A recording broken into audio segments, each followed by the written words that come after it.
Okay, today we're doing extra limits of combination and compositions of functions. Combinations when you're like adding two functions, and then you can just find the limit of each individual one and add the results. Compositions when you're composing them and you're finding the limits, and you can compose the limits and then find the result that way. You're allowed to combine and compose functions as long as the limits exist.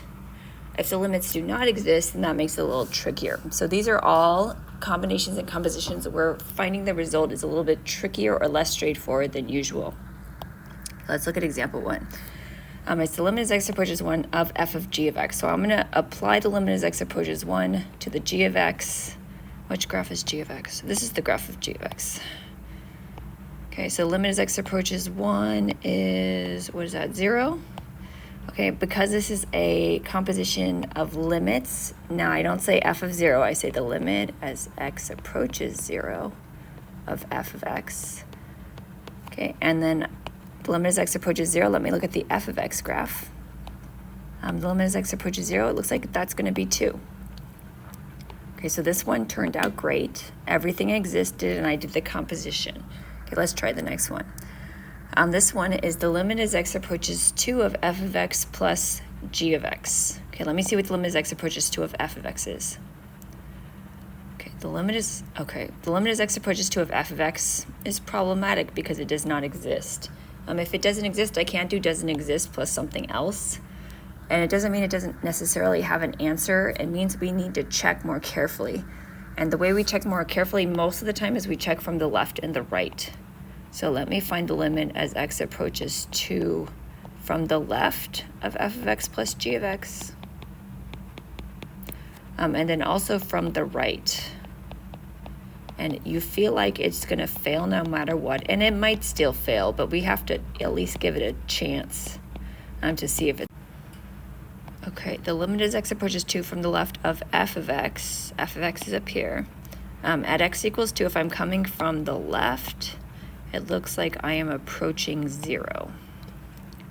0 plus. Now the limit as x approaches 2 from the left of g of x. G of x is down here. Here's 2. If I'm approaching 2 from the left, I'm approaching 3. So 0 plus 3 is 3. Now let me check the limit as x approaches 2 from the right of f of x plus g of x. Okay, f of x is up here. If I'm approaching 2 from the right, 2 is right here. If I'm approaching from the right, it looks like I'm approaching y equals 1. 1 plus. Okay, now I'm going to do limit as x approaches 2 from the right of g of x. G of x is down here. At x equals 2, if I'm approaching from the right, I am approaching 2. So I have 1 plus 2, which happens to equal to 3, just like it did from the left. So it turns out the limit as x approaches 2 of f of x plus g of x is 3.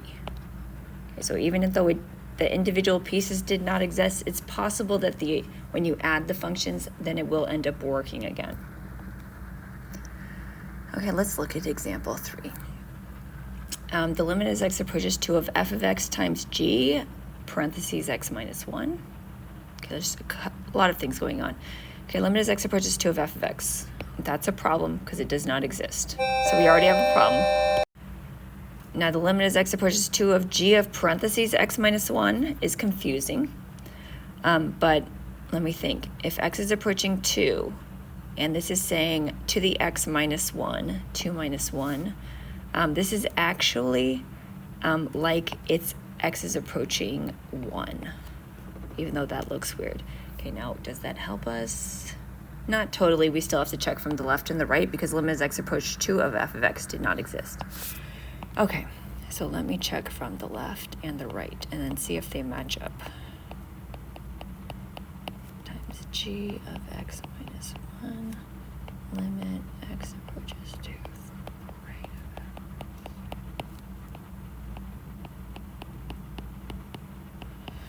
f. Okay, 2 as x approaches 2 from the left of f of x.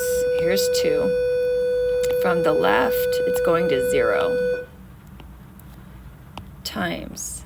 The limit as x approaches 2 of g of x of 1 is the same as saying the limit as x approaches 1 of g of x. The limit as x approaches 1 of g of x is actually 0. So 0 times 0, I get 0. Okay, let's check the limit as x approaches 2 from the right and see if I can make it match. Okay, limit as x approaches 2 from the right of f of x. Here's f of x. On the right side, it's approaching 1. 1 times. The limit as x approaches 2 from the right of g of x minus 1 is the same as the limit as x approaches 1 of g of x. So limit as x approaches 1 of g of x is still 0. So 1 times 0 is 0. So the limit as x approaches 2 of f of x times g of x minus 1 is actually going to be 0 because the left and right-handed limits agreed. Okay, let's try the last two. The last two are going to be a different technique that you can use. Okay, this is the limit as x approaches 0 of f of x. So let's apply the limit to the inner function. Okay, the limit as x approaches 0 of f of x. That looks like it's approaching 2. Everything looks great so far.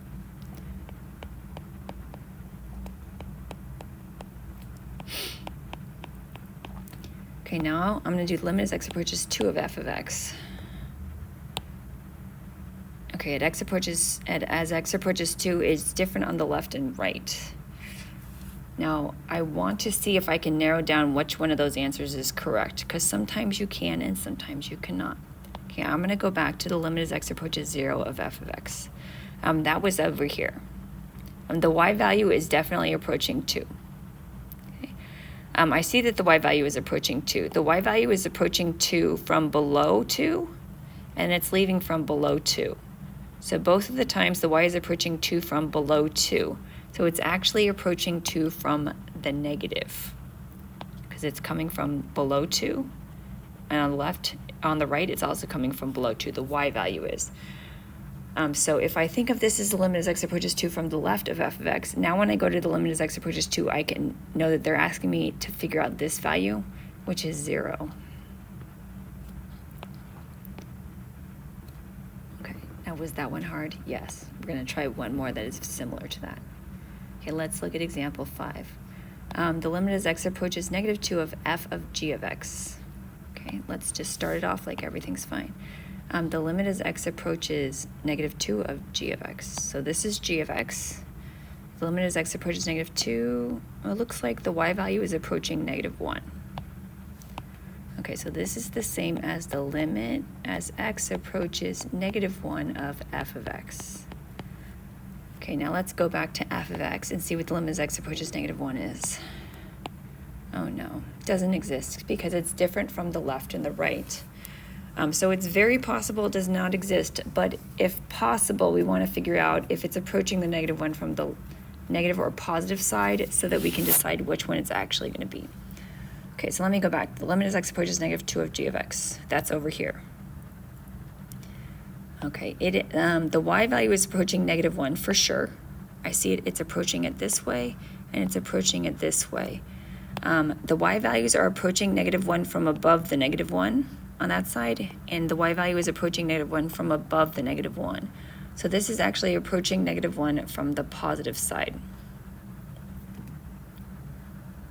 Okay, now if I know that that y value is approaching negative 1 from the positive side, now I do the composition. I can do the limit as x approaches negative 1 from the positive of f of x, and it tells me which of the values to use. So at negative 1, the positive is this one up here, and that looks like it's about 1.5. So this is going to equal to 1.5. Okay, and then this is only what you try when parts of the composition or combination don't exist. Normally everything turns out great and you can get the answer with no problems.